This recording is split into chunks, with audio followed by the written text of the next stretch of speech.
Hello दोस्तों, स्वागत है आपका।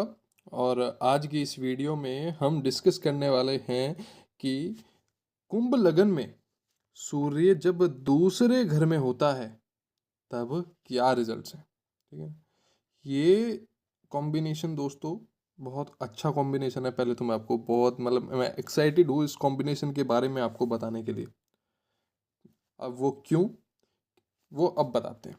ठीक है, जो सेकंड हाउस होता है ना हमारा, वो हमारे कैश बात को बताता है, क्या क्या एसेट्स को बताता है ये हमारे। ठीक है, एसेट्स को बताता है और हमारी फैमिली को बताता है। ठीक है ना, फैमिली क्या मतलब हो गया, ये हो गया हमारे फादर के ब्रदर्स एंड सिस्टर्स, मतलब आपके चाचा ताऊ, इनकी क्या वैल्यूज़ होंगी समाज में। ठीक है, और आपके लिए आपके साथ उनकी क्या वैल्यूज़ बनेंगी। ठीक, साथ में ये आपकी स्पीच, मतलब आप कैसे स्पीकर हो, आप किसी भी मुद्दे पर जब बोलते हो तब आपकी बात कितनी अच्छी होती है, कितने अच्छे से आप बोल पाते हो। ठीक, फाइनेंसिस हो गया। अब आपकी, हाँ, अर्ली चाइल्डहुड एज में आपकी चाइल्ड चिल्ड्रन, मतलब आपका समझ लीजिए 15 से 16 साल तक की उम्र तक ये कैसी रही है आपकी ये एज, वो भी इस हाउस से हम थोड़ा सा निकाल लेते हैं कि हाँ भाई इनकी बचपन इनका ऐसा रहा होगा। और फूड हैबिट्स, खाना पीना आपको किस तरीके का, टेस्ट वगैरह आपका पसंद है। ठीक है, तो अब जब यहाँ पर आपके सन बैठ गया, और राशि कौन सी है यहाँ पे, यहाँ 12 नंबर की राशि है। ठीक है, और ये राशि है हमारी गुरु की। ठीक है ना, गुरु की राशि है। और जो गुरु होता है, गुरु, ठीक है, ये गुरु होता है नॉलेज का देवता। ठीक है, तो नॉलेज वाली राशि जब आपकी सेकंड हाउस में गई तो वो उससे हमें क्या पहले से रिजल्ट मिल रहा है कि आपका कुटुंब बड़ा नॉलेजेबल पर्सन हो, नॉलेजेबल होगा। ठीक है ना, कुटुंब में नॉलेज अच्छी होगी कुटुंब के पास आपके। अब जब सूर्य के साथ वो मिल गया तो उस नॉलेज को अधिकार भी प्राप्त हो गया, सरकारी लाभ भी प्राप्त हो गया। तो इसको हम, इस रिजल्ट को इस तरीके से कह सकते हैं कि आपके कुटुंब में कोई ना कोई अधिकारी लेवल के लोग होंगे।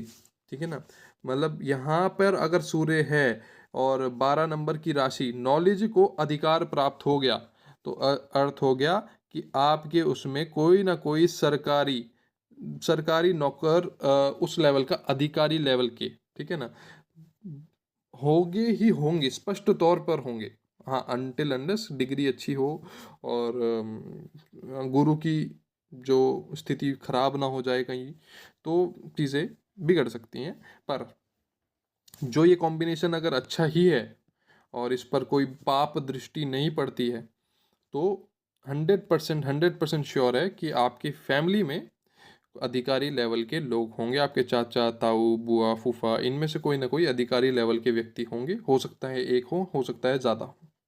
ठीक, अब सेकेंडली हम यहाँ से क्या बताते हैं, आपकी स्पीच कैसी होगी, आपका बोलने का तरीका। देखिए, नॉलेजेबल आप हैं, ठीक है ना, आपके पास जो नॉलेज, बोलने स्पीच ना, आपकी स्पीच जब आप बोलोगे तो आपकी स्पीच में लोगों को फील होगा कि हाँ, ये बात इसने नॉलेजेबल बात करी है। ठीक है ना, इसने हाँ नॉलेजेबल बात करी है, इसकी बात में सेंस है, नॉलेजेबल सेंस बन रहा है। ठीक है, अब स्पीच हो गई।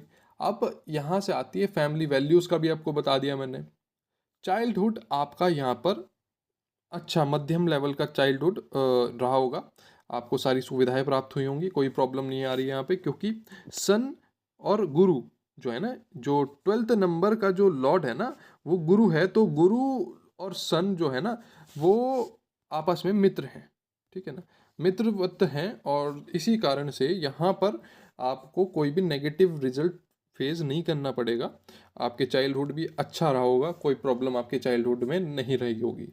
ठीक है ना, फूड हैबिट्स आपकी थोड़ी सी, जो सूर्य और गुरु है ना, ये दोनों ही ना राजसिक प्लेनेट हैं। ठीक है ना, इन्होंने ये दोनों को ही ना चटोरापन दोनों में है। ठीक है ना।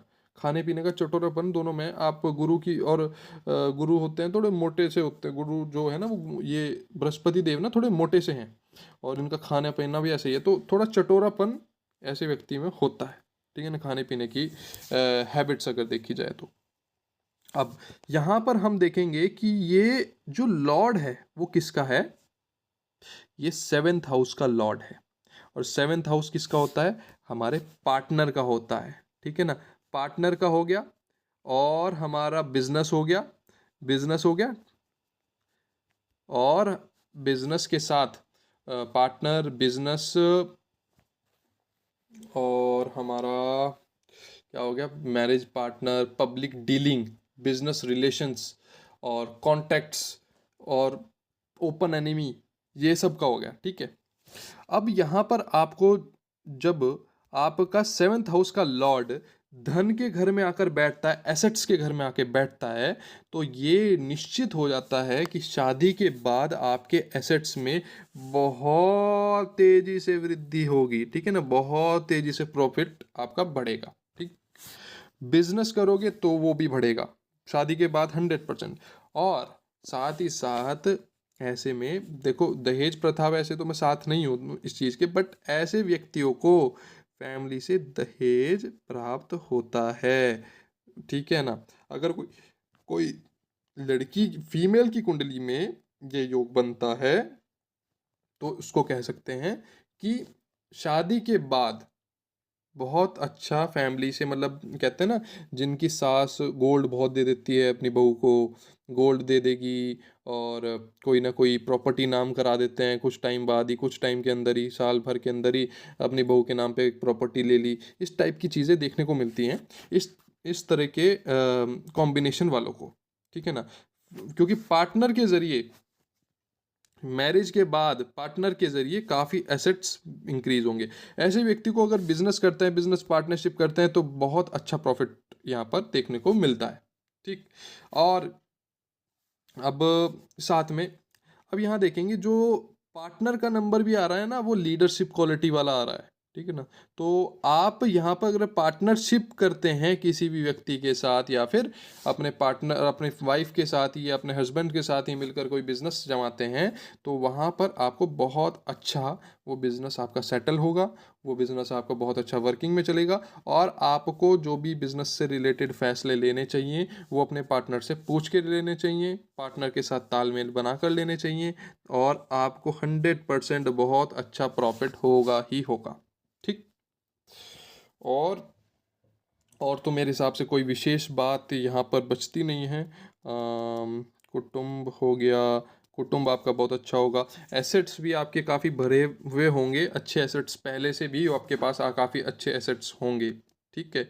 आपको पिता से भी काफ़ी एसेट्स मिलेंगे, ठीक है ना। वो क्यों बोल रहा हूँ मैं, वो जो सन है ना, ये सन, ये फादर का कारक होता है, ये पिता का जो होता है ना, कारक होता है। तो पिता का कारक जो हो गया वो यहाँ पर आ गया, तो इसका मतलब आपको एसेट्स के घर में पिता का कारक का मतलब एसेट्स, पिता से एसेट्स आपको मिलेंगे होंगे, मतलब पुश्तैनी जायदाद वगैरह अच्छी आपके पास होगी, ये मिलनी इसमें तय हो जाती है कि हाँ भाई ये एसेट इसके पास, पिता की वजह से काफ़ी एसेट्स बनी होगी इसके पास। स्पीच हो गया, और एसेट्स हो गया, पार्टनर हो गया। हाँ, दृष्टि की अब बात कर लेते हैं, ठीक है ना। दृष्टि की बात करते हैं हम। यहाँ पर आप देख सकते हो, ये दृष्टि पड़ रही है सिक्स्थ, मतलब सिक्स्थ हाउस में, जो कि है बुध की राशि, ठीक है ना। सूर्य और बुध, मतलब ना फ्रेंड है ना एनिमी है, ठीक है ना, एक कांस्टेंट रिलेशन बनता है। और ऐसे में क्या होता है ना, कोई भी आदान प्रदान कुछ ज़्यादा नहीं होता, कुछ ना ज़्यादा बैर है, ना ही ज़्यादा बहुत फ्रेंडली नेचर है। तो और सूर्य यहाँ पर दृष्टि मार रहा है, इसका मतलब ये होगा कि बुध जो है यहाँ पर, जो आपका ससुराल पक्ष हो गया, ये ससुराल पक्ष और अकल्ट का हो गया, ठीक है ना। आप अकल्ट वगैरह में थोड़ा सा आपका धन, आपका खर्च होता होगा, ठीक है ना। आप अकल्ट में, अकल्ट वगैरह मतलब जैसे कोई ना कोई घर में गृह पूजा कराने में, इसमें, और अकल्ट में एस्ट्रोलॉजी हो गई, ये स्पामिस्ट्री हो गई, इन सब चीज़ों में इंसान थोड़ी रुचि रखता होगा, इंटरेस्ट बना होगा, हिस्ट्री में इंटरेस्ट होगा आपका। और ऐसे व्यक्ति का जिसका यहाँ पे सूर्य का इफेक्ट आ जाता है, उसका जिसका सूर्य का इफेक्ट 8वें घर में आता है ना, उसको हिस्ट्री में और एस्ट्रोलॉजिकल अकल्ट साइड उसका काफ़ी ज़्यादा इंटरेस्ट हो बन जाता है। मतलब कि ऐसा इंटरेस्ट वो वाला कह सकते हैं कि इंसान इस बारे में पढ़ता भी है, सीखता भी है। और आपके ससुराल पक्ष को आपके एसेट से, देखो आप आपके एसेट्स का से दृष्टि आपके ससुराल पक्ष में जा रही है, तो आप अपने ससुराल पक्ष की भी अपने एसेट्स के जरिए मदद करने वाले व्यक्ति होंगे। ठीक है ना, आपके ससुराल पक्ष से भी आपकी अच्छी बनती होगी, न ही आपके ससुराल पक्ष से बिगड़ी, कभी बिगड़ने वाला कोई यहाँ पे कॉन्सेप्ट आ नहीं रहा है कि आपकी आपके ससुराल पक्ष से बिगड़ के चलेगी ना, कांस्टेंट रहेगी, बहुत ज़्यादा अच्छी नहीं, बहुत कुछ बेकार नहीं। ठीक है ना, और थोड़ा बहुत बैलेंस में रहेगा मामला। बहुत अच्छा यहाँ पे संयोग बन रहा है, अकल्ट का हो गया और ससुराल पक्ष का हो गया। एक्सीडेंटल, आपके कोई भी एक्सीडेंटल इशू होगा तो आप उसमें भी कांस्टेंट है कुछ, मैं ये नहीं कह सकता यहाँ पर कि ये दृष्टि आपको एक्सीडेंट करवा रही है या बचा रही है, ना ये करवा रही है ना बचा रही है। ठीक है ना, एक्सीडेंट से इस दृष्टि का कोई लेना देना नहीं है, क्योंकि ये जो 8वां घर होता है एक्सीडेंट का भी होता है, तो इसलिए हम कह सकते हैं कि भाई एक्सीडेंट्स का क्या, सूर्य एक्सीडेंट का कारक तो ना है, बट यहाँ पे ऐसा कोई रिलेशन नहीं बन रहा है दोस्तों। ठीक है, और तो कोई दोस्तों यहाँ पे बताने वाली बात नहीं है इस योग के बारे में। आपको वीडियो अच्छी लगी हो तो लाइक ज़रूर से कर देना, और आपको अगर अपनी कुंडली का विश्लेषण करवाना हो तो व्हाट्सएप नंबर डिस्क्रिप्शन में आपको मिल जाएगा, व्हाट्सएप करिए। ठीक है, चलिए चलता हूँ, बाय बाय, और अपना ध्यान रखिएगा, अपने घर में सभी का ध्यान रखिएगा, दुनिया का ध्यान रखो, और खुश रहो आप सब। Bye bye.